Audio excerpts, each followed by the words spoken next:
but it's also great knowing that you are inspiring people by just being who you are. And so I think just being authentically you, being unapologetic, I think is important. And also, like I said, knowing your craft inside and out and being prepared. Oh my goodness, like just being prepared is so important. So the list goes on. It definitely goes on. And yeah, sorry, and I apologize for that pause because I was actually getting an email from a viewer who, yes, yes, I kid you not.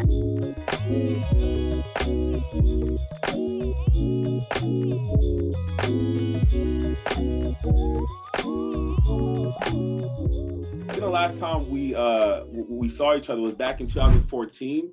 I don't know if you remember back. I was interning for WSYR with Stephen Fonte like during the summer, and it was like in passing that I saw you, but that was like the first time that we met and stuff. You have a really good memory. I'm trying to dig back in the archives, like, oh, do I remember? I vaguely remember. No, I'm sure you read to like 100 people, so yes. No worries. But it's good to see you again. Thank you. So good to see you. So proud of y'all and everything y'all are doing, just not just for Central New York, but really the entire community, the world, all that good stuff. Well, thank you. And thanks for joining us with the Black Cup Chat. So I guess we'll get right to it.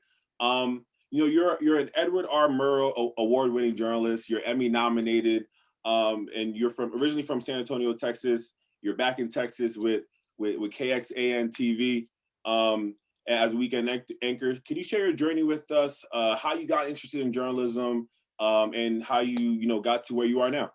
Yeah, no, that's a really good question. So my love for journalism probably dates back to middle school, high school. I love to write. I love to talk. I used to get in trouble so much in school for talking. And I joke with friends, I'm like, hey, now I get paid for it. So, something worked, right? Yeah. So, yeah, and I love to just write, tell stories, and I don't like to do the same thing every day. So I think for me, just personally, I wanted to do something that was going to make an impact, but I would be able to tell stories. I would be able to meet new people and talk. And it all manifested into me choosing journalism as a career. And I will say a lot of it had to do with the fact that I didn't see a lot of people who looked like me on TV. In San Antonio, there was one, and I always talk about her in any of my talks, but Bridget Smith, and she was, to me at that time, she was like the Beyonce of television news. And so seeing her just really encouraged me because she was able to be herself. She was authentically Bridget. I mean, just a really big personality. She told the stories with compassion, and the stories that she told about people who look like us were always handled with care. It wasn't us in jail and mugshots, all of that. It was what we were doing that was really good in the community. So I think for me, that really started to pique my interest, because prior to that, I wanted to go in medicine, and I'm like, I am not good in science. That's not me. And then I still love higher education. I wanted to be the dean of students at Spelman College. That was like my dream job. People still remember me to this day for that. And like I said, I love higher education. I love just teaching students and all that. So we'll see, if anything ever manifests in that realm. But yeah, journalism is definitely my first love. I started more in print and yearbook and stuff like that. And then eventually I moved and transitioned into television news. Cool. And to speak about moving transition, I feel like that you're very familiar with those two words, being that I read in your bio that daughter of retired military parents. So you traveled all across Europe and the United States. I'm curious if those experiences, if that shaped your worldview just as a storyteller, as a person. How did that shape the way you just see the world? Yeah, no, and thanks for asking that, because I think that really has helped me in my career as a journalist, only because anyone in television news knows in journalism, you move every 2 to 3 years. You typically sign a 2 or 3 year contract. So you're going here, you're going there, you're going everywhere. And so being a military brat where we had to move every 2 to 3 years, and I was young, I don't really remember moving every different place, but I think it just set me up for success in knowing that, hey, my mom always says, make new friends, but keep the old. And so I'm familiar with making friends in one place, moving to the next place, doing that. And I've been accustomed to that since I was a young child. So I think it helped in that way. And then just the appreciation of culture, Mm. living in Europe, I remember one of my fondest memories is visiting the Anne Frank house when I was in Germany. And so I have a deep appreciation for the Jewish culture and just, their struggle as well. And so just being able to appreciate, understand, and learn different cultures. And then in my adult life, I've been able to travel more to Africa and different places. And so I just, as a journalist, I'm like, oh, I want just to tell worldwide stories, not just specified in one certain state or place. And who knows, we'll get there one day, Yeah, hopefully. yeah. No, of course, of course. And you spoke about just loving culture, loving engaging in culture, and and we see that with your career, with the story Mhm. that you've told. Like I said earlier, you are an Edward R. Murrow award-winning journalist, Emmy nominated, and that was for your recent work, your recent documentary, The Hidden History, the end of the Syracuse 15th Ward. Such a great documentary. I had a chance to see it. Tell us about that story and why it was important to tell. Yeah, and I think for me, when I first arrived in Syracuse, I kept hearing about the 15th Ward and, back in the good old days in the ward. And as I was hearing these stories, I said, this is a story that has to be told because it's a story of so many different African American communities. We think about the gentrification, redlining, and all of that. And so being able to tell that story, but doing it in a thoughtful way where we talk about, yeah, these were the struggles, this was the plight of this community of Black and Brown people. However, many of them all of them really went on to do some amazing things in the community. The first city council or common council person in Syracuse, one of the first Black educators, all of those people were birthed out of this community. And so I think it was important for me to tell that story of what had happened, to these people, the history which was part of Syracuse history, and then how people overcame that and looking ahead to the future, because we know there, of course, 81 is still a very hot topic. So we need to learn from the lessons of the past, apply those to the future, and make sure nothing like that ever happens again. So that was my honor and my privilege to Mm. just share that story. And hopefully I'll be able to do more of that here, because here in Austin, it's the same thing. I mean, I just talked to several people and I went to even college with people who lived on the east side of Austin who, they were priced out. And so, redlining, gentrification still happening, of course, to this day. So just telling those stories and finding solutions, though, having kind of solutions-based dialogue to figure out where do we go from here. Exactly. And I think that's just a great synopsis about your career and how you just approach visual storytelling. I feel like you approach it in a way to help people and to empower those whose stories haven't been heard. In your opinion, what do you think the responsibility that journalism has to culture, just or the place that journalism has in our world today? Then that's a great question. And I'll just do it through the lens of the responsibility we have to what people deem as marginalized communities. So I was having a chat with a girlfriend earlier via text, and we were just talking about, let's do something where we talk to impactful storytellers who are able to use their platform to share the stories of success. And success is it's defined differently for everyone, but Mm. sharing their stories of success, sharing, what they went through to get where they did. And I think seeing those stories, especially for a young person who is Black or Brown, it's so important. And I feel like for me personally, that's my responsibility, because when I was younger, I didn't see those great stories on the news, people who look like me doing amazing things. And so I think now sometimes I take that to heart, as I have to be the voice and someone to show that there are amazing people in our community who are doing amazing things for the culture and really amplifying those voices to make sure they're heard and to make sure that the young people see if they did it, I can do it too. Because we know the eye is the limit. And so if they see it, they can believe that they can achieve those things as well. And mind you, I mean, I still do other sort of politics, all that, but that's my passion. My heart's work is really sharing stories and amplifying voices of different communities. No, I love that, and you spoke earlier about responsibility. You know, Yeah. responsibility in telling these stories and empowering, you know, these people through your visual storytelling. You know, frankly, in this past political cycle, in this pandemic, and you know, in this past couple of years, we've been dealing with almost like an urgency for news stations to you know bear that responsibility and fight for the facts to be told and just for you know, for the right stuff, what's actually going on to be known through the Yeah. viewers and stuff like that. Because so much misinformation, Mhm. you know, circulates in our culture nowadays. So, how do you think news stations could build the trust Mhm. with viewers? How can they fortify that trust, especially in a world where so much information is being told from random sources? Yeah, and I think, just to your point, it's unfortunate, but many people use Facebook as a news source. And in my mind, I'm like, how? Like, what? What? Seriously?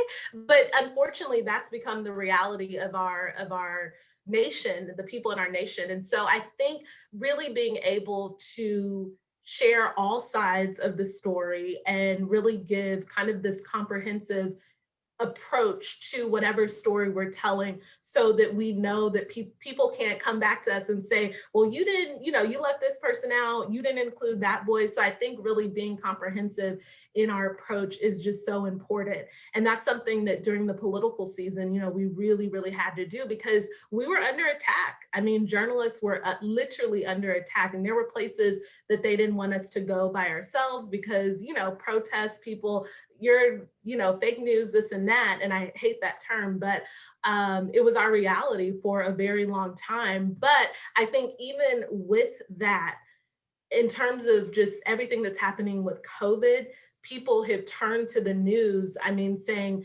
how can I get my vaccine? What do I need to know about it? And so we've become kind of that trusted source again, because at the end of the day, we're disseminating information that people need to know, that's important and that's factual. And I think a lot of times people lump in national news, which has more opinion sometimes, the cable networks, and local news, though we're literally telling you, this is what it is, you decide what you want to with the information we give you, but here's what's happening, here are the facts, here's what's happening in our community.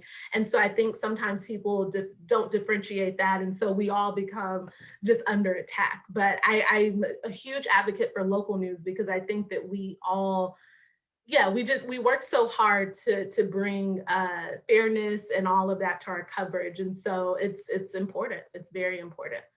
No, true. And I feel like in general, you know, you spoke about people going back to the news and trusting, Mhm. you know, what they were seeing, especially during the coronavirus and in the pandemic, just so Yeah. that they could get some type of information, you know what I mean, that they could trust.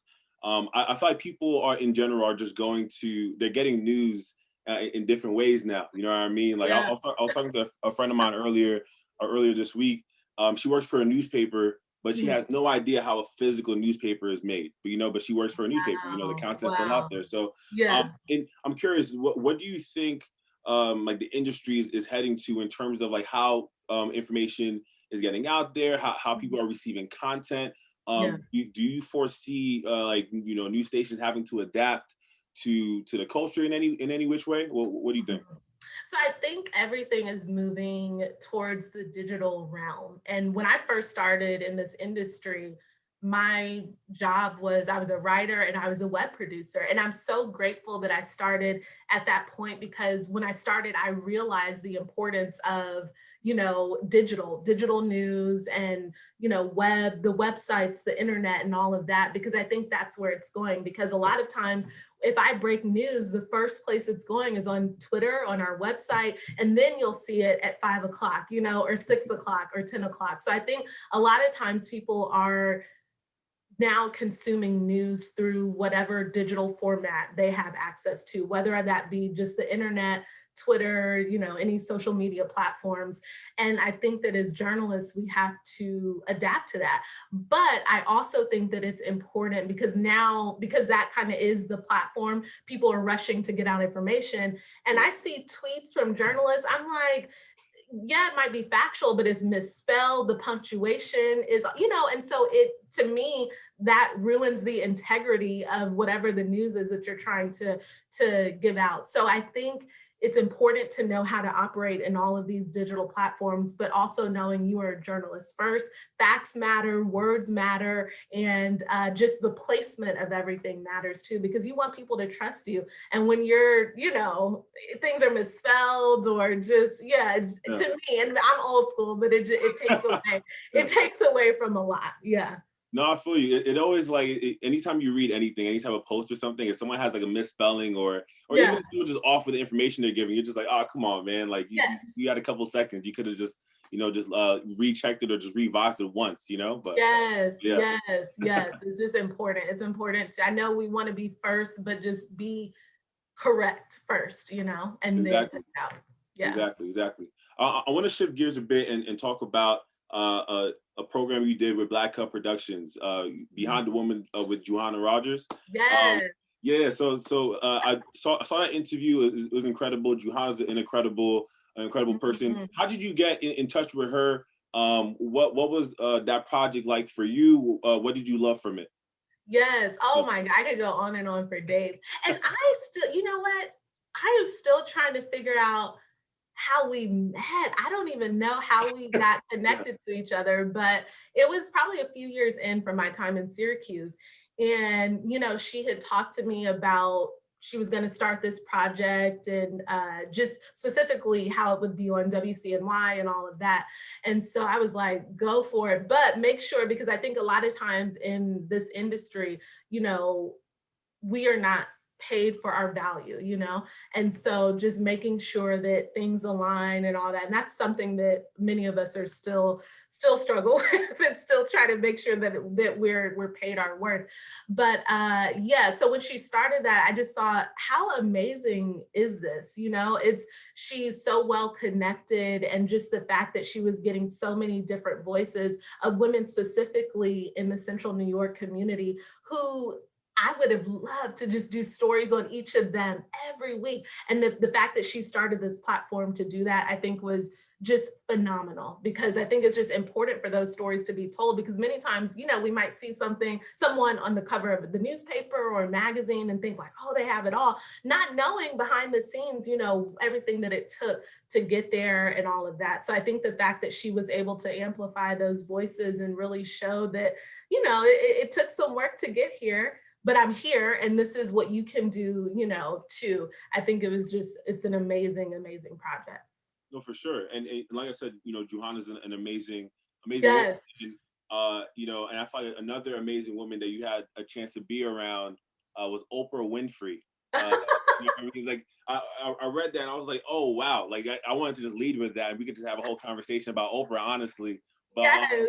but yeah, like how did that come about? Like, was it everything you hoped it would be and more? Like, do you remember? Because if I was around Oprah, I felt like I would just be in a daze. You know what I'm saying?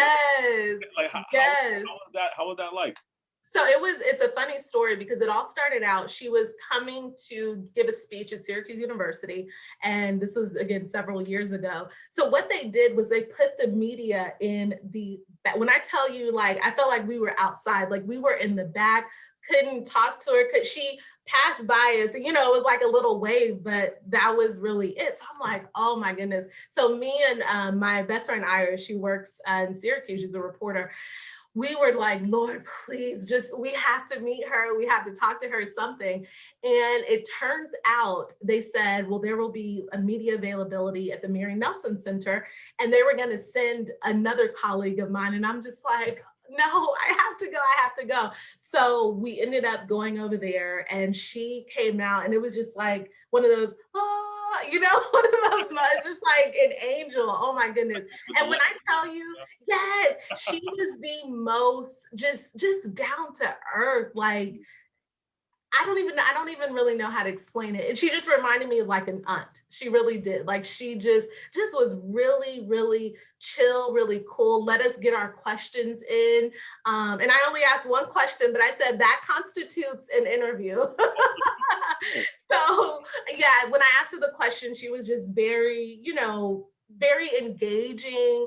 Uh yeah, and just was really, really, you can tell that she's a beautiful soul. And a lot of times people get torn apart in the media because of what have you. But when you're able to meet someone and they're truly what you were hoping that they would be, is just, it's an amazing experience. So yeah, the next time I meet her, I know it'll be in a longer Oh, for sure. format setting. And then yeah, we can chit chat and all that. And then I'll give you an update then. Oh no, yeah, and I'll wait for that for sure. But no, but I can imagine it was just like a surreal experience, Yes. like because not too many times we get to meet our legends and the people that we admire. So I could imagine if I just said hi to her, I would be like, oh shoot, like I had a whole conversation with Oprah. You know what I mean? Like, but the fact that Exactly. you were able to ask her a question, that's like you engaged with her. That's incredible. It was, and I'll tell you a little secret. So we actually, I'm embarrassed to admit this, but we were like staking out hotels. We were like, oh, for sure she's staying at the, yeah, we're like, she's staying at the Crown Plaza. So we got up early, went there, looking our best, waiting, kind of looking, trying to bribe the, yeah, it was one of those. But, and it all ended up working out. It ended up working out. And it was just a really, really phenomenal experience. And I think more so, not hearing her story of course, but because we're students of Oprah, we know her story. However, being able to see her in a capacity of a community advocate, a helper, someone who's giving, that to me was even more profound. No, yeah, and whenever the next time you have an interview with her, Yeah. when you guys talk for a longer time, you can share with her that story. Yes, I will. We'll have it documented so I can share the clips. Invite me. Make sure I'm there. I just want to be there Yes. in the presence. But got a couple more questions here. But before I end, I just want to just thank you once again for making time to speak with us, Yes. to speak with Thank me. y'all. I greatly appreciate it. Thank you so much. You had an incredible career so far. You know what I mean. You've done incredible things. What advice would you have for young journalists, like people like myself who are inspired by your path? What advice would you have for us and for anyone pursuing a career in journalism? I think it's really just about paying your dues, working harder than anyone else. And I'll put that in more of a context. I worked kind of every single job in the industry. I was in production, I ran prompter, I wrote, produced all of that. And for me now, I'm able to use all of that skill set that I've gathered. I'm able to use that in every single job I go to. And I think people are appreciative of that because sometimes you don't realize what another person's job entails. And you're like, well, why aren't you doing this? Why? But it's like you don't know that they have a list of other things that they have to get done too. So I think really just knowing your craft better than anyone else, and that's just inside and out, knowing every role that everyone plays and all of that. I think it's important to know those things. And then just being authentic, because I think especially for people who are on air, many times we can play a role, because we think that we have to be this anchor in the suit jacket who talks like that, And so I think just real, and because I say that because that's how I was when I first started. But now it's just like truly being authentically Jennifer Denise Sanders, and if people like it, they like it. If they don't, they don't. And we're still humans. And so our feelings do get hurt when people write in, the nasty comments or whatever. But it's also great knowing that you are inspiring people by just being who you are. And so I think just being authentically you, being unapologetic, I think is important. And also, like I said, knowing your craft inside and out and being prepared. Oh my goodness, like just being prepared is so important. So the list goes on. It definitely goes on. And yeah, sorry. And I apologize for that pause because I was actually getting an email from a viewer who, yes, yes, I kid you not, an email from a viewer, and it looks to be pretty nice. They said compliments for me, and they were just talking about how my presentation, wow, that's always a good thing. That makes us feel good because we come under so much scrutiny, and it's so hard, where everything we do is scrutinized. So to have someone take the time to write that is just, anyway, real time. Oh my But, goodness. I was about to say it's incredible that's happening in real time. How do you navigate that, like mentally, like in terms, because I feel like we all just want to you know, develop ourselves and, you know, just be the better versions of ourselves, be the better Yeah, journalists and be a better storyteller. How do you navigate that and engage with your viewers at the mhm, same time? Because I know like you're giving yourself to them. yeah. I mean, you're giving your storytelling to them, and they're reacting to you. How do you navigate all that? Yeah, I think something that I found that's so important is really truly finding just a tribe of people who are in your field who are either, doing what you're doing or doing it better. And so surrounding yourself with amazing mentors and just a good tribe because they can offer that balance because there's some stories I do I'm like, oh, is that okay? And they'll look at it like, you should have done this and that, and hearing that perspective helps. And then I think also when we get the emails that aren't so nice or people, who are criticizing whatever, we can take it to them because they understand, our peer group, our tribe, and they're able to say like, okay, girl, like you'll be fine.